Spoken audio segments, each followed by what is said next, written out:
Qindra forca policie zbarkojnë në rrugët kombëtare dhe brenda qyteteve shoqëroi 170 persona, bllokojnë 140 makina luksoze dhe të blinduara. Dosja e rrëmbimit dhe vrasjes së Jan Prengës i kalon Spakut, hetim edhe për trafikun e kokainës dhe implikimin e 3 grupeve kriminale shqiptare. Kryeministri Rama zhvillon takime në Abu Dhabi për të siguruar fonde pas tërmetit, ndërsa në zonat e prekura ka fluks aplikimesh për rindërtim.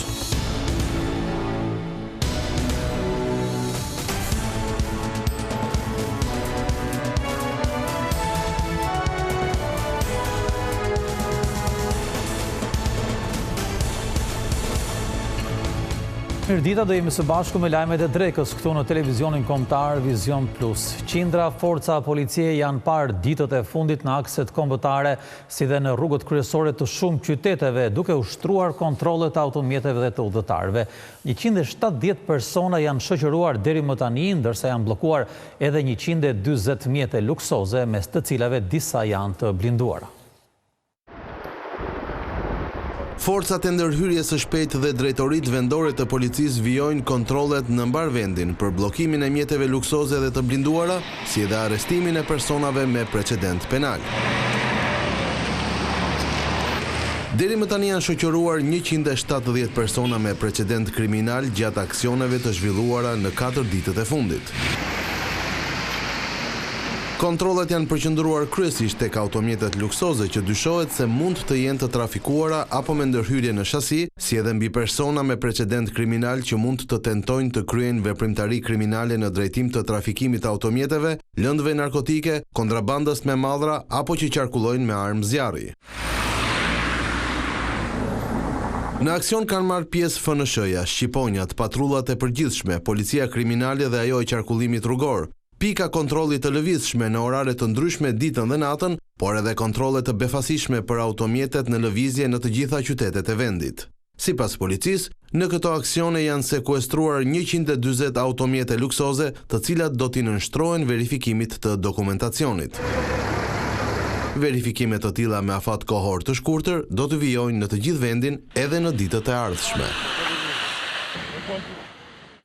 Rrëmbimi dhe ekzekutimi mafiozi Jan Prengës në Shijak nga nesër do të hetohet nga struktura e posaçme antikorrupsion. Spaku do të bëjë verifikime edhe për trafikun e kokainës nga Ekuadori, si dhe implikimin në këtë rrjet i grupeve kriminale shqiptare në Vlorë, Shkodër dhe në Shijak. Dosja e bujshme e rrëmbimit dhe më pas vrasja makabre e Jani Prengës pritet të kalojë në duart e prokurorisë së posaçme SPAK për të vijuar hetimet për krime dhe grupet kriminale që organizonin trafikun e lëndëve narkotike nga Ekuadori në Shqipëri dhe në shtetet e Evropës. 49 vjeçari Jani Prenga u mor peng me 17 janar në Kamës, ku u torturua deri në vdekje nga autorët. Policia vijon ende kërkimin për trupin e Prengës që dyshohet se mund të jetë varrosur diku në zonën e Shijakut ose shhedhur në brigjet e Erzenit. 5 persona janë të arrestuar për rrëmbimin dhe vrasjen e Prengës. Në pranga kanë rënë Leonard Hajri e Bajram Hajri, kushuriri i tyre Elton Hajri, Festim Bexhdilli dhe shoku i tyre Olsi Turja, të gjithë banues në Shijak e Kavaj. Ndërkohë shpallur në kërkim nga policia Altin Hajri, pronari i kompleksit Golden në Shijak, që dyshohet si organizatori i rrëmbimit dhe i vrasjes së Prengës. Policia ka identifikuar e shpallur në kërkim edhe 3 persona të tjerë të dyshuar si të implikuar në krim. Bëhet fjalë për 3 të rinj nga Shkodra që dyshohet të jenë pjesë e grupit të Dukagjinit, Aldo Majnishta, si dhe Ardian dhe Artan Doçaj. Urdhri për rrëmbimin e Jani Prengës besohet u dha nga një burr nga Ekuadori, nga shqiptari Dritan Rexhepaj. Vrasja e Prengës erdhi për prishje të pazareve të drogës. Vëllai i viktimës nuk kishte dorëzuar një sasi prej rreth 300 kg kokainë tek grupet kriminale e përpasoi ata rrëmbyen vëllain e tij për t'i bërë presion. Gjykata la në burg 4 personat që u përfshin në një përplasje me armë para pak ditësh në qendër të Shkodrës, duke plagosur një grua kalimtare të rastit. Në qeli deri në përfundim të hetimeve do të qëndrojnë Ension Buraku, Argjend Rexha, Riad Xheladini dhe Liridon Lushi. Një prej të arrestuarve tha para trupit gjykues se ai dhe shokët e tij ishin qelluar nga Mirsad Meda, ndërkohë që ata ju përgjigjen zjarrit. për vetëmbrojtje, por hetimet tregojnë se 3 të rinj të kishin planifikuar vrasjen e Mirsad Metës. Motivi i krimit sipas policisë besohet të jetë prishje e pazareve të drogës, mes tyre në Gjermani.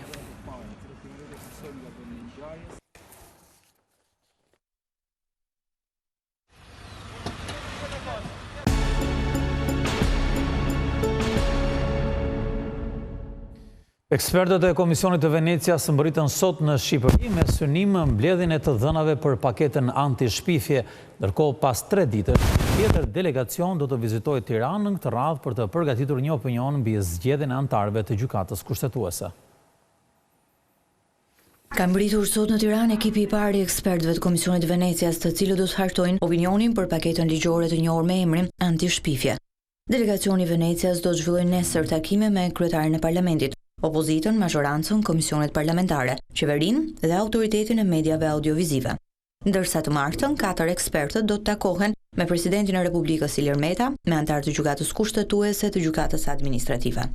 Opinioni i Komisionit Venecias për ndryshimet në ligjin për mediat audiovizive u kërkua nga Asamblea Parlamentare e Këshillit të Evropës, e për këtë arsye, majoranca vendosi të pezullojë çdo vendimarrje mbi ligjin deri në muajin mars, kur të publikohet mendimi i ekspertëve të Venecias.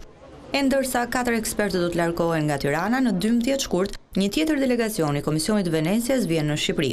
Ky delegacion ka në fokus procesin e zgjedhjes së anëtarëve të gjykatës kushtetuese. Opinioni i tyre është kërkuar nga presidenti i Republikës Ilir Meta dhe nga komisioni hetimor i ngritur për shkarkimin e tij. Edhe ky delegacion do të zhvillojë takime me opozitën e majorancën, komisionet parlamentare, kryetarin e shtetit Meta e përfaqësues të gjykatës kushtetuese. Majoranca pretendon se presidenti i Republikës Ilir Meta ka shkelur kushtetutën duke refuzuar të organizojë ceremoninë e betimit për Arta Vorpsin e duke zgjedhur Marsita Xhaferllarin si anëtare të gjykatës kushtetuese. Opinioni i Komisionit të Venecias për këtë çështje do të publikohet në 20 mars. E në 8 prill, majoranca do të shpallë vendimin e saj për shkarkimin ose jo të presidentit të Republikës Ilir Meta. Gjia e zgjerimit të Unionit do ta vështirësojë procesin e anëtarësimit. Ky është edhe mendimi i ish-ministrit të jashtëm Ditmir Bushati, i cili megjithatë shpreson në një vendim pozitiv për negociatat brenda këtij viti. Ish-ministri i jashtëm Ditmir Bushati beson se ky vit do të shënojë hapjen e negociatave për anëtarësimin e Shqipërisë në Bashkimin Evropian. Nga Selaniku, ku mori pjesë në forumin rajonal, Bushati sqaron se për shkak të situatës ku ndodhet BE, Ballkani Perëndimor nuk është prioritet për vendet anëtare.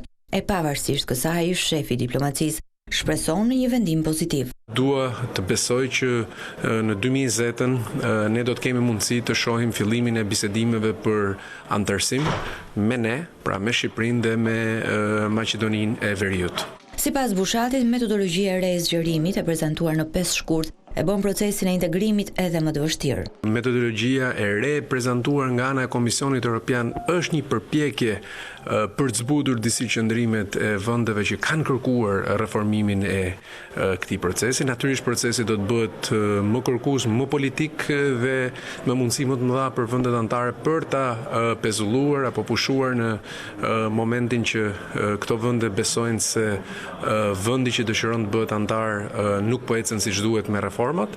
Bushati foli edhe për çështjet e mbetura pezull mes Greqisë e Shqipërisë. Merren vendime të cilat kërkojnë, nuk diskutohet një lloj kurajoje politike për t'i hequr nga tryeza e bisedimeve dypalçe çështjet të cilat janë aty ende, çështjet të cilat kanë një relevancë në kuptimin historik të fjalës, por që duhen adresuar nga të dyja palët. Metodologjia e re e zgjerimit u kërkua me ngulm nga Franca, e cila në tetorin e vitit kaluar vendosi veton kundër hapjes së negociatave për Shqipërinë e Maqedoninë e Veriut. Pas publikimit të kësaj metodologjie, qëndrimi përfundimtar i Parisit zyrtar ende nuk është i qartë. Deri më tani, aleatja më e fortë e procesit të zgjerimit mbetet Gjermania, e cila synon nisjen e bisedimeve për anëtarësimin e Shqipërisë e Maqedonisë së Veriut në muajin mars. Pas Shteteve të Bashkuara të Amerikës, kryeministri Edi Rama ka udhëtuar drejt Abu Dhabit në Emiratet e Bashkuara Arabe. Shefi i qeverisë është takuar me princin e kurorës, Sheikh Mohammed bin Zayed Al Nahyan, dhe në fokus të takimit mes tyre ka qenë konferenca e donatorëve dhe ndihma që Emiratet e Bashkuara Arabe mund t'i japin Shqipërisë për të përballuar dëmet e shkaktuara nga tërmeti i 26 nëndorit. Konferenca e donatorëve do të zhvillohet në datën 17 shkurt në Bruksel. Pak ditë më parë, qeveria shpalli bilancin e plot të dëmeve nga tërmeti që kapnin shifrën e 1 miliard eurove.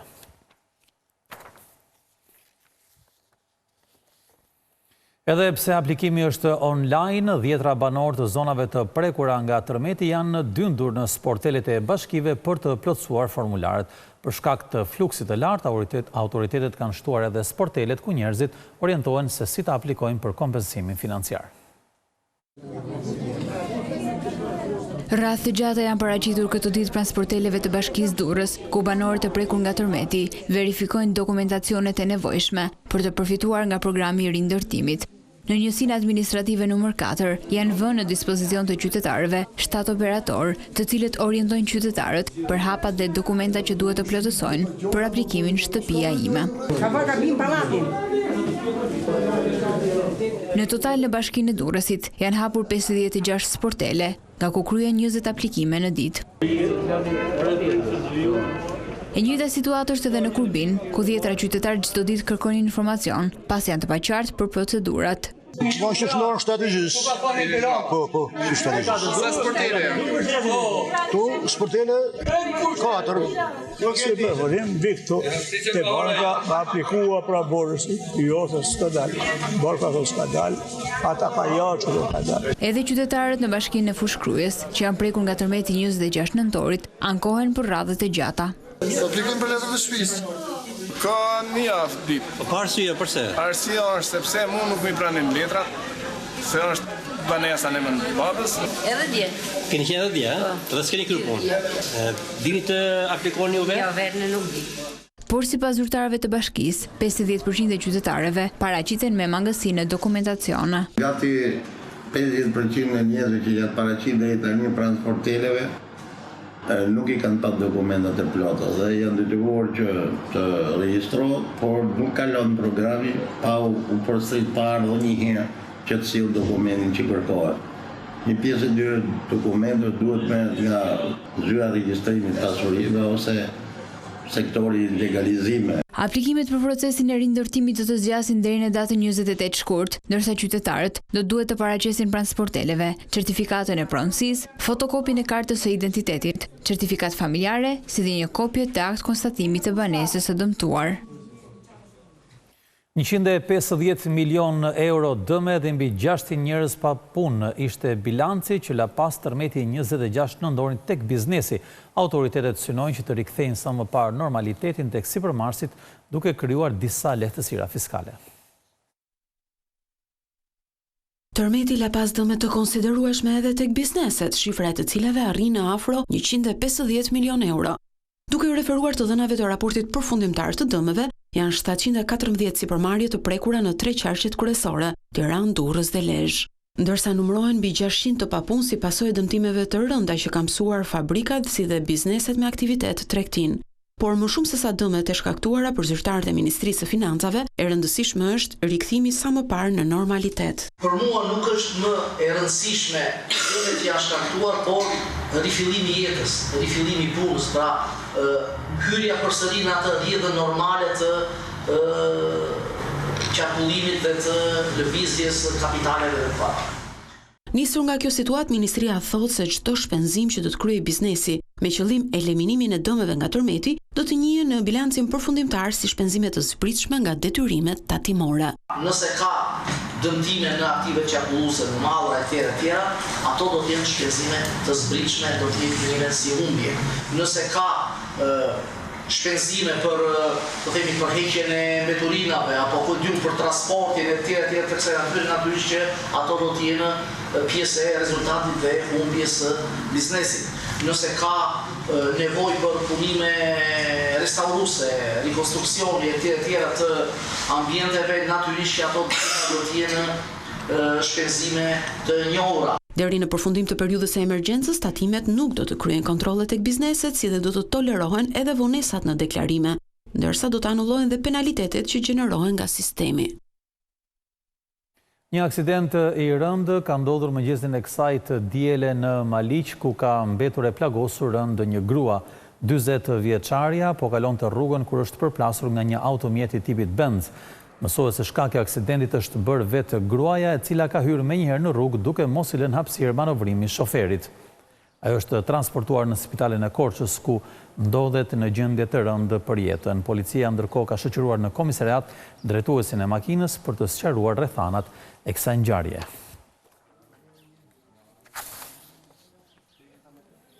Fluksi nga virozat e stinës vazhdon të jetë i lartë në shumë qytete. Mjekët thonë se numri i vizitave sa vjen e rritet për shkak të luhative të forta të temperaturave. Ndryshimet e temperaturave gjatë ditëve të fundit kanë sjellë shtimin e numrit të fëmijëve të prekur nga virozat. Në qytetin e Beratit vetëm në 24 orë, numri i vizitave ka shkuar në 100 dhe më të prekurit janë fëmijët nga 3 deri në 6 vjeç. Shefi i repartit të pediatrisë shprehet se këto viroza, ndryshe nga ato të zakonshmet, shoqërohen me temperaturë të lartë dhe ethe. Ju bëj thirrje në gjithë familjarëve që të mos drejtohen menjëherë në spital sa po fillon temperatura, por ta mbikëqyrën temperaturën dhe nëse fëmia paraqitet me temperaturë me ethe ose me elemente të tjerë shtesë, me dhimbje koke të forta apo të villa, atëherë mund të drejtohen shërbimit spitalor, sepse infeksioni viral ka nevojë për kushte ambientale të mira, të pastra, nuk ka nevojë për grumbullime, duhet i shmangesh grumbullimeve. Edhe në Korçë, 2 javët e fundit është regjistruar fluksi më i madh i vizitave, sipas shefes së epidemiologjisë Merita Kroj. Ka një trend në rritje të pacientëve që janë të prekur nga virozat e stinës. Janë rreth 500 vizita të raportuara në urgjencën e spitalit dhe ato pediatrike në javë, pjesa më e madhe të cilëve fëmijë. Higjiena është kryesorja, të mos marrin pjesë në këto në ambiente të apura, të evitojnë daljet, udhëtimet, në mënyrën dhe kemi bërë kushe disa herë dhe të shtitura pjesën e brylit, pjesën e gropës të brylit me qëllim që mos përapet me sfërkalka në të shtimat. Pra higjiena personale është masa kryesore. Simptomat që paraqesin pacientët e vegjël janë temperaturë lartë, ethe dhe dehidratim. Mjekët këshillojnë prindërit që t'i mbajnë fëmijët në ambiente me temperatura konstante dhe të ajrosura dhe të konsumojnë sa më shumë lëngje. Për herë të parë në Akademinë e Shkencave do të ketë një departament kushtuar nanoteknologjisë. Ekspertë nga fusha të ndryshme do të zhvillojnë kërkime për të lehtësuar shërbimet në mjekësi, në ndërtim, bujqësi e tjerë. Një bërtham ekspertës. Ekzistenca të shëqyuatrëve nanogjurmus që për detektimin e patologjive që në kushtet të zakonshme të ekzaminimit me një X-ray, po themi me një skaner, një RMB ose me një gamma kamera mund të mos detektohet. Ndërsa duke përdorur teknologji nano, është shumë e thjeshtë që të gjenden dhe ato qeliza kancerogjene që nuk mund të shihen me ekzaminime të zakonshme ose bllokimet e enëve të ndryshme. Këtë njësi kërkimore ta kthej në institut. Atëherë, si qëllim, le të themi fillimisht ne kemi ngritur një njësi këtu, e cila praktikisht synon të fuqizohet për nga një bërtham e ngushtë të zgjarohet gradualisht deri në përmas të një instituti. Ideja është që mund të përdoren në mjekësi në rehabilitimin e indit në mënyrë specifike të indi ose të organit dëmtuar duke eliminuar efektet anësore. Ku do të ngrihet instituti?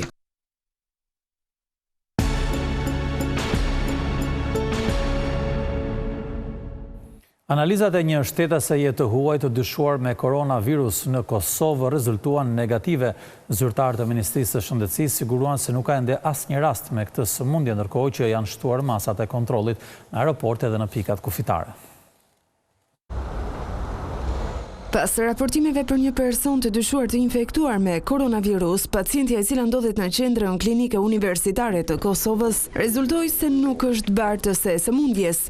Autoritetet sqaruan se rezultatet për pacientën e dyshuar kanë dalë negative. Ne kemi marrë rezultatet laboratorike për të trijat në mënyrë që të izolojmë çdo dyshim të mundshëm në koronavirus dhe në gripin A ose B. Dhe të trijat kanë rezultuar negativisht. Në këtë rast, konfirmimi laboratorik është konfirmimi përfundimtar. Ministri i Shëndetësisë në Kosovë tha gjatë deklaratës për shtyp se bëhet fjalë për një shtetase të huaj e cila jeton në Kosovë. Bëhet fjalë për një shtetase të huaj e cila punon në Kosovë dhe cila ka qenë në një qendër skijimi, ku në atë qendër kanë qenë edhe 5 personat e tjerë të infektuar, dhe ajo pasi ka lexuar se janë 5 personat të infektuar, pas disa simptomave, një koll e lehtë, po pa temperaturë dhe simptome të tjera, është alarmuar dhe ka ardhur dikun pas orës 17 në klinikën infektive për të bërë kontroll. Ndërkohë institucionet publike shëndetësore të Kosovës kanë marrë të gjitha masat e nevojshme për të parandaluar koronavirusin.